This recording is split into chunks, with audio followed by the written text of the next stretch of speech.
জনস্বার্থ সম্বলিত বিভিন্ন সমস্যা নিরসনের দাবিতে ঊনকোটি জেলার পেঁচারথল ব্লকে স্মারকলিপি জমা দিল সিপিএমের 3টি উপজাতি সংগঠন।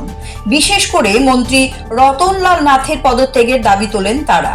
তবে অন্যান্য দাবি পূরণে বিডিও যথাসাধ্য ব্যবস্থা গ্রহণের আশ্বাস দিয়েছেন। জনস্বার্থ সম্বলিত বিভিন্ন দাবি নিয়ে এবারে মাঠে নামলো রাজ্যের প্রধান বিরোধী দল সিপিএম এর বিভিন্ন উপজাতি সংগঠন। ঊনকোটি জেলার পেঁচারথল ব্লক এলাকার 16টি ভিলেজ কমিটির সাধারণ মানুষের বিভিন্ন সমস্যা নিয়ে 10 দফা দাবিতে এবারে পেঁচারথল ব্লকে যৌথভাবে স্মারকলিপি জমা দিল উপজাতি গণমুক্তি পরিষদ, উপজাতি ছাত্র ইউনিয়ন এবং উপজাতি যুব ফেডারেশনের পেঁচারথল, মাছমারা এবং নবীনছড়া অঞ্চল কমিটি।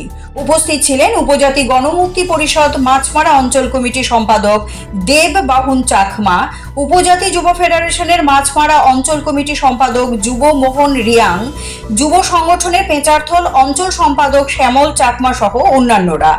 জাত ইস্যুতে বিধানসভায় রাজ্যের মন্ত্রী রতনলাল নাথ কর্তৃক বিরোধী দলনেতা তথা সিপিআইএম এর রাজ্য সম্পাদক জিতেন্দ্র চৌধুরীকে বাক্যবাণে আক্রমণের ঘটনাকে জনজাতি সম্প্রদায়ের অপমান হিসেবে দাবি করে মন্ত্রী রতনলাল নাথের পদত্যাগ ও তাকে ক্ষমা চাওয়ার বিষয়টি সর্বপ্রথম স্থান পায় দাবি সনদে।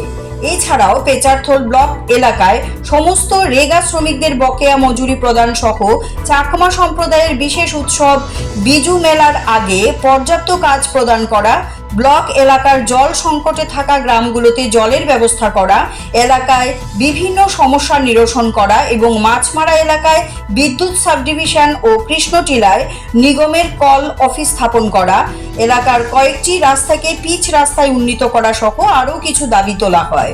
স্মারকলিপি হাতে পেয়ে ব্লক আধিকারিক সমস্যা সমাধানে আশ্বাস দিয়েছেন বলে জানান জিএমপি নেতা দেব বাহুন চাকমা। মানুষের সমস্যাজনিত এসব দাবির ভিত্তিতে বাস্তবে প্রশাসন কবে এবং কি ভূমিকা নেয় সেটাই দেখার বিষয়। আইসির মূলত 10 দফা দাবির ভিত্তিতে এই পেঁচারথল এলাকায় 16টা ভিলেজ কমিটি আছে। 16টা ভিলেজ কমিটি সাধারণ শ্রমজীবী মানুষের যেই সমস্যাগুলো আছে এই সমস্যা নিয়ে আমাদের আজকে ভিডিওর সাথে সাক্ষাৎকার আর ডেপুটেশন। সেখানে 10 দফা দাবির মধ্যে বিশেষ করে আমরা রেগার মজুরি, সামনে বিজু গড়িয়া পূজা আছে, চৈত্র সংক্রান্তি, শ্রমজীবী মানুষ যারা কাজ করেছেন রেগার মজুরি এখনও পাননি, অতি সত্বর সেই মজুরি যাহাতে মিটিয়ে দেওয়া হয়। মানুষের ক্রয় ক্ষমতা এখন সম্ভব না, কিন্তু প্রত্যেকের এই সংক্রান্তির সময় বিজুর সময় খরচা হয়। কাজে সেই জায়গাতে রেগার শ্রমিক মজুরিগুলা অতি সত্বর যাতে প্রদান করা হয় সেই দাবি আমরা জানিয়েছি। দীর্ঘদিন যাবৎ নবীনচড়া ভাবনা কেন্দ্র হইতে ওই ইয়াসিনচড়া স্কুল মাঠ পর্যন্ত যে রাস্তাটা ব্রিক্স লিঙ্ক করা আছে সেই রাস্তাটা এখনও সংস্কার হয় নাই। এই এলাকার বৃহৎ অংশের মানুষ জনজাতি মানুষ, সেখানে তারা সাংঘাতিক দুর্ভোগ।